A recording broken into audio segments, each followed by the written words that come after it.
प्रेम से बोलिए संतोषी माता की जय। मित्रों, आज शुक्रवार का दिन है और आज के दिन हम सुनेंगे शुक्रवार के दिन संतोषी माता की व्रत कथा। अगर आप शुक्रवार का व्रत करते हैं तो शुक्रवार की व्रत कथा अवश्य सुननी या पढ़नी चाहिए। ऐसा करने से माता की पूजा अर्चना संपूर्ण होती है। परंतु यदि आप व्रत नहीं भी रख रहे हैं तो भी आज के दिन आप यह कथा सुनकर पुण्य फल प्राप्त कर सकते हैं। तो आइए पूर्ण श्रद्धा भाव के साथ शुक्रवार संतोषी माता की व्रत कथा को श्रवण करते हैं। प्रेम से बोलिए संतोषी माता की जय। एक गांव में एक बुढ़िया रहती थी जिसके 7 बेटे थे। 6 बेटे कमाने वाले थे और एक बेटा निकम्मा था। बुढ़िया माँ 6 पुत्रों का झूठा 7वें पुत्र को देती। 7वां पुत्र एक दिन अपनी पत्नी से बोला, देखो मेरी माता का मुझ पर कितना प्रेम है। वह बोली, क्यों नहीं, सबका झूठा बचा हुआ तुमको खिलाती है। वह बोला, जब तक आंखों से ना देख लूं मान नहीं सकता। पत्नी ने हंसकर कहा, देख लोगे तब तो मानोगे। कुछ दिन बाद एक बड़ा त्योहार आया। घर में 7 प्रकार के भोजन और चूरमा के लड्डू बने। वह पत्नी की बात को जांचने के लिए सिर दर्द का बहाना बनाकर पतला कपड़ा सिर पर ओढ़कर रसोई घर में जाकर सो गया और कपड़े में से सब देखता रहा। 6 भाई भोजन करने आए। उसने देखा माँ ने उनके लिए सुंदर सुंदर आसन बिछाए, 7 प्रकार की रसोई परोसी और आग्रह कर करके उन्हें भोजन कराती रही। वह देखता रहा। 6 भाई भोजन कर उठ गए। तब माँ ने उनकी 5 थालियों में से लड्डुओं के टुकड़ों को उठाया और एक लड्डू बनाया। जूठन साफ कर माँ ने उसे पुकारा, उठ बेटा उठ, तेरे भाइयों ने भोजन कर लिया, तू भी उठकर भोजन कर ले। उसने कहा, माँ मुझे भोजन नहीं करना, मैं परदेश जा रहा हूँ। माता ने कहा, कल जाना हो तो आज ही जा। वह बोला, हाँ हाँ जा रहा हूँ। यह कहकर वह घर से निकल गया। चलते समय उसे पत्नी की याद आई। वह गौशाला में कंडे थाप रही थी। वहां जाकर वह बोला, मेरे पास तो कुछ नहीं है, यह अंगूठी है, सो ले लो और अपनी कोई निशानी मुझे दे दो। वह बोली, मेरे पास क्या है, यह गोबर भरा हाथ है। यह कहकर पत्नी ने उसकी पीठ पर गोबर के हाथ की थाप मार दी। वह चल दिया। चलते चलते दूर देश में पहुंचा। वहां एक साहूकार की दुकान थी। वहां जाकर बोला, सेठ जी मुझे नौकरी पर रख लो। साहूकार को नौकर की सख्त जरूरत थी। साहूकार ने कहा, काम देखकर तनख्वाह मिलेगी। उसने कहा, सेठ जी जैसा आप ठीक समझें। उसे साहूकार के यहाँ नौकरी मिल गई। वह वहां दिन रात काम करने लगा। कुछ दिन में दुकान का लेन देन, हिसाब किताब, ग्राहकों को माल बेचना, सारा काम करने लगा। साहूकार के 7-8 नौकर थे। वे सब चक्कर खाने लगे। लेकिन उसने अपनी लगन, परिश्रम और ईमानदारी से सभी को पीछे छोड़ दिया। उसे अपने किए का फल मिला। सेठ ने भी उसका काम देखा और 3 महीने में ही उसे मुनाफे में साझीदार बना लिया। परिश्रम करते करते 12 वर्ष में ही वह नगर का नामी सेठ बन गया और सेठ अपना सारा कारोबार उस पर छोड़कर बाहर चला गया। इधर उसकी पत्नी पर क्या बीती वह सुने। सास ससुर उसे दुख देने लगे। गृहस्थी का काम करवाकर उसे लकड़ी लेने जंगल में भेजते। इस बीच घर की रोटियों के आटे से जो भूसी निकलती उसकी रोटी बनाकर रख दी जाती और फूटे नारियल की नरेली में पानी दिया जाता। इस तरह दिन बीतते रहे। एक दिन वह जब जंगल में लकड़ी लेने जा रही थी तब उसे रास्ते में बहुत सी स्त्रियां संतोषी माता का व्रत करती दिखाई दी। वह वहां खड़ी होकर पूछने लगी, बहनों, तुम यह किस देवता का व्रत करती हो और इसके करने से क्या फल होता है? इस व्रत के करने की क्या विधि है? यदि तुम अपने इस व्रत का विधान मुझे समझाकर कहोगी तो मैं तुम्हारा बड़ा एहसान मानूंगी। उनमें से एक स्त्री बोली, सुनो, यह संतोषी माता का व्रत है। इसके करने से निर्धनता दरिद्रता का नाश होता है, लक्ष्मी आती है, मन की चिंताएं दूर होती हैं, मन को प्रसन्नता और शांति मिलती है। निपुति को पुत्र मिलता है, प्रीतम बाहर गया हो तो वह शीघ्र लौट आता है, कुंवारी कन्या को मनपसंद वर मिलता है, चलता मुकदमा खत्म हो जाता है, कलह कलेश की निवृत्ति हो, मुख शांति होती है, घर में धन जमा हो, धन जायदाद का लाभ होता है तथा और भी मन में जो कुछ कामना हो सब संतोषी माता की कृपा से पूरी हो जाती हैं। इसमें कोई संदेह नहीं। वह पूछने लगी, यह व्रत कैसे किया जाता है, यह भी बताओ तो बड़ी कृपा होगी। वह स्त्री कहने लगी, बिना परेशानी, श्रद्धा और प्रेम से जितना भी बन सके प्रसाद लेना, 5.25 पैसे से 5.25 आने तथा इससे भी ज्यादा शक्ति और भक्ति के अनुसार गुड़ और चना लें। हर शुक्रवार को निराहार रहकर कथा कहना, सुनना, इसके बीच में ओम बीज का क्रम कभी नहीं टूटे, लगातार नियम पालन के करना। सुनने वाला कोई ना मिले तो घी का दीपक जलाकर उसके आगे जल के पात्र को रख कथा कहना, परंतु नियम ना टूटे। जब तक कार्य सिद्ध ना हो नियम पालन करना और कार्य सिद्ध हो जाने पर व्रत का उद्यापन करना। 3 मास में माता पूरा फल प्रदान करती हैं। यदि किसी के ग्रह खोटे हैं तो भी माता 1 वर्ष में अवश्य उनको अनुकूल करती हैं। कार्य सिद्ध होने पर ही उद्यापन करना चाहिए, बीच में नहीं। उद्यापन में 2.5 सेर आटे का खाजा तथा इसी अनुसार खीर तथा चने का साग बनाना, 8 बच्चों को भोजन कराना, जहां तक मिले देवर जेठ भाई बंधु कुटुंब के लड़के लेना, ना मिले तो रिश्तेदार और पड़ोसियों के लड़के बुलाना, उन्हें भोजन करा यथाशक्ति दक्षिणा दे। माता का नियम पूरा करना, ध्यान रखना उस दिन घर में कोई खटाई नहीं खाए। यह सुन वह वहां से चल दी।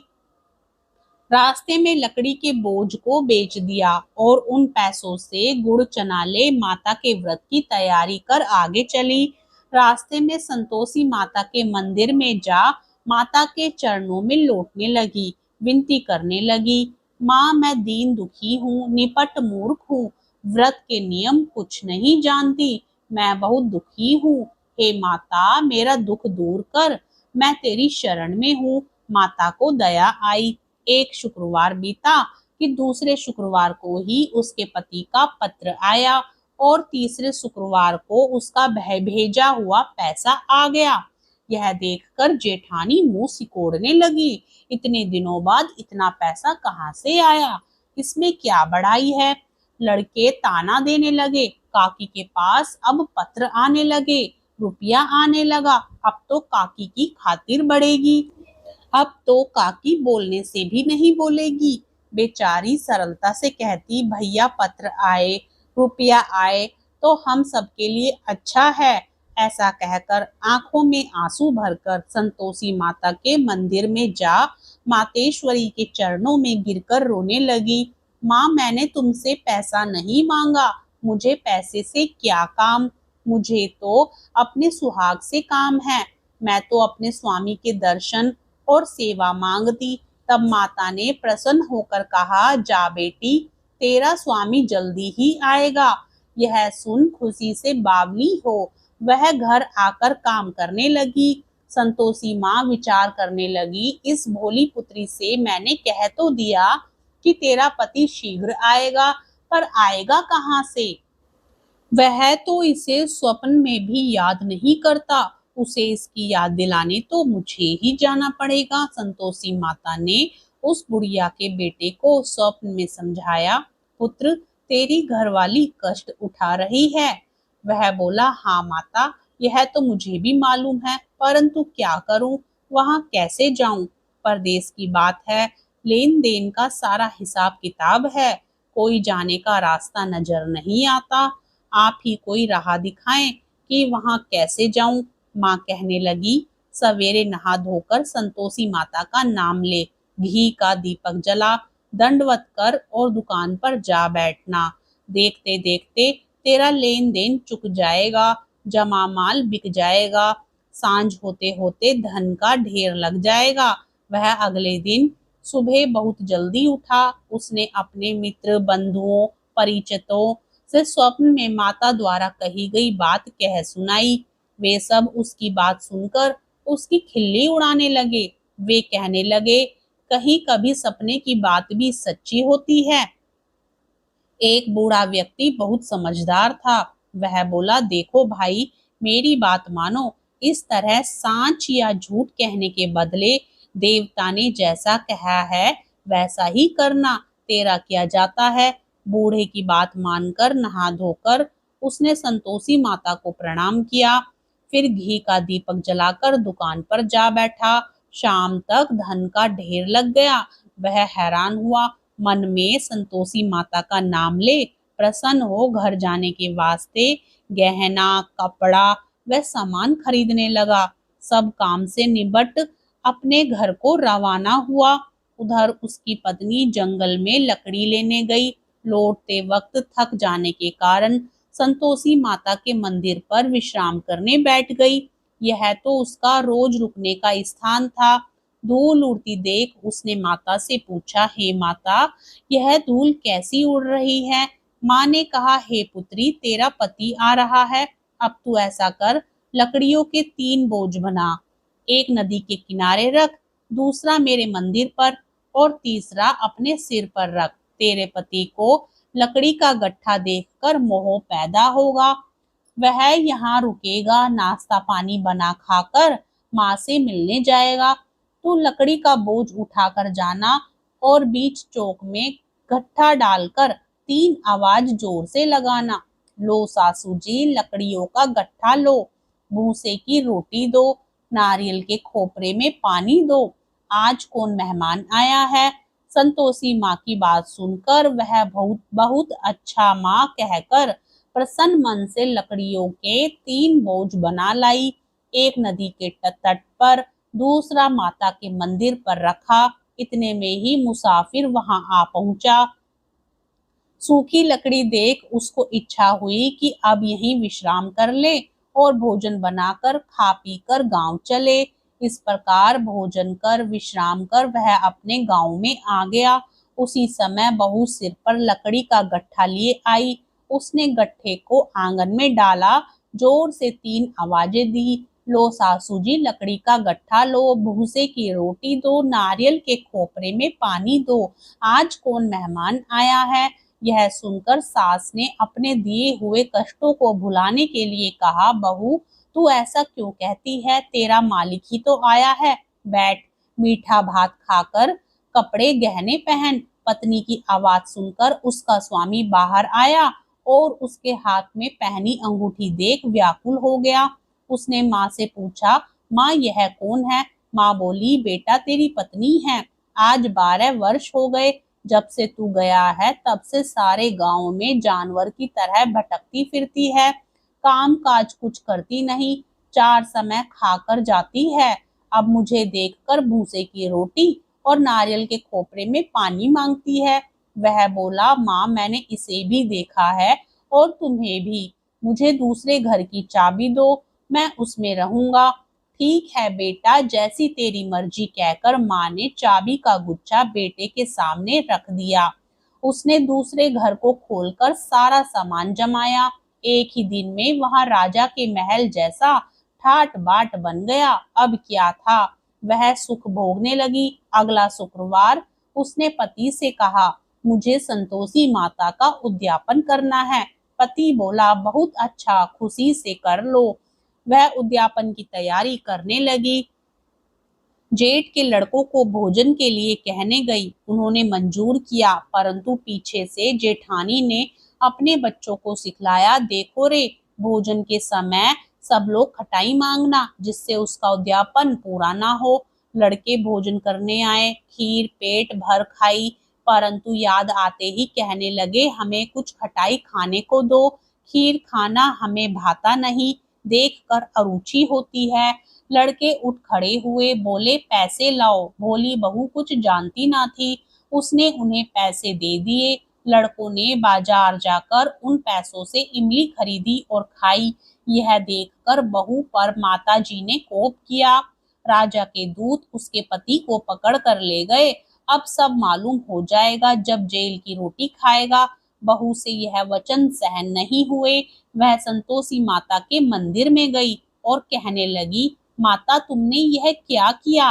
हंसाकर क्यों रुलाने लगी? माता बोली, पुत्री तूने मेरा व्रत भंग किया है, इतनी जल्दी सब बातें भुला दी। वह बोली, माता भूली तो नहीं हूँ, ना कुछ अपराध किया है, मुझे तो लड़कों ने भूल डाल दिया, मुझे क्षमा करो माँ। माँ बोली, ऐसी भूल भी कहीं होती है? वह बोली, अब कोई भूल नहीं होगी। अब बताओ मेरे पति कैसे आएंगे? माँ बोली, पुत्री जा, तेरा पति तुझे रास्ते में ही आता मिलेगा। वह मंदिर से निकलकर बाहर आई तो रास्ते में उसे अपना पति आता हुआ मिला। उसने पूछा, कहाँ गए थे? वह बोला, इतना धन जो कमाया है उसका कर राजा ने मांगा था, वह भरने गया था। वह प्रसन्न होकर बोली, भला हुआ, अब घर चलो। फिर अगला शुक्रवार आया। वह बोली, मुझे माता का उद्यापन करना है। पति ने कहा, ठीक है करो। वह फिर जेठ के लड़कों से भोजन को कहने गई। जेठानी ने लड़कों को सिखा दिया कि तुम पहले ही खटाई मांगना। लड़के भोजन करने बैठे, लेकिन भोजन करने से पहले ही कहने लगे, हमें खीर पूरी नहीं भाती, जी बिगड़ता है, कुछ खटाई खाने को दो। वह बोली, खटाई खाने को नहीं मिलेगी, खाना हो तो खाओ। उनके उठकर चले जाने पर उसने ब्राह्मणों के लड़के बुलाकर भोजन करवाया। दक्षिणा की जगह उन्हें एक एक फल दिया। इससे संतोषी माता प्रसन्न हो गई। माता की कृपा से 9 माह बाद उसको चंद्रमा के समान एक सुंदर पुत्र प्राप्त हुआ।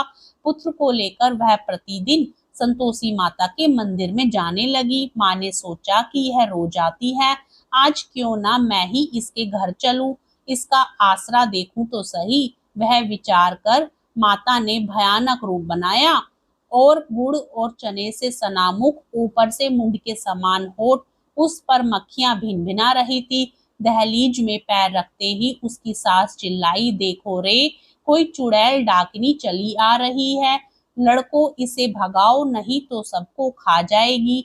बहू रोशनदान से देख रही थी। वह प्रसन्न हो उठी, आज मेरी माता मेरे घर आई हैं। यह देखकर उसने दूध पीते बच्चे को गोद से उतार दिया। इस पर उसकी सास क्रोध में भरकर बोली, अरे रांड, इसे देखकर कैसी उतावली हुई है जो बच्चे को पटक दिया।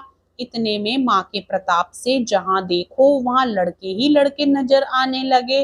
वह बोली, माँ जी, मैं जिनका व्रत करती हूँ वह यही संतोषी माता हैं। इतना कह उसने झट से घर के सारे किवाड़ खोल दिए। सबने माता के चरण पकड़ लिए और विनती करके कहने लगे, हे माता, हम मूर्ख हैं, अज्ञानी हैं, तुम्हारे व्रत की विधि हम नहीं जानते, तुम्हारा व्रत भंग कर हमने बड़ा ही अपराध किया है। हे माता, आप हमारे अपराधों को क्षमा करो। इस प्रकार बार बार कहने पर संतोषी माता प्रसन्न हुई। इसके बाद उसकी सास कहने लगी, हे संतोषी माता, आपने बहू को जैसा फल दिया वैसा सबको देना, जो यह कथा सुने या पढ़े उसका मनोरथ पूर्ण करना। प्रेम से बोलिए संतोषी माता की जय।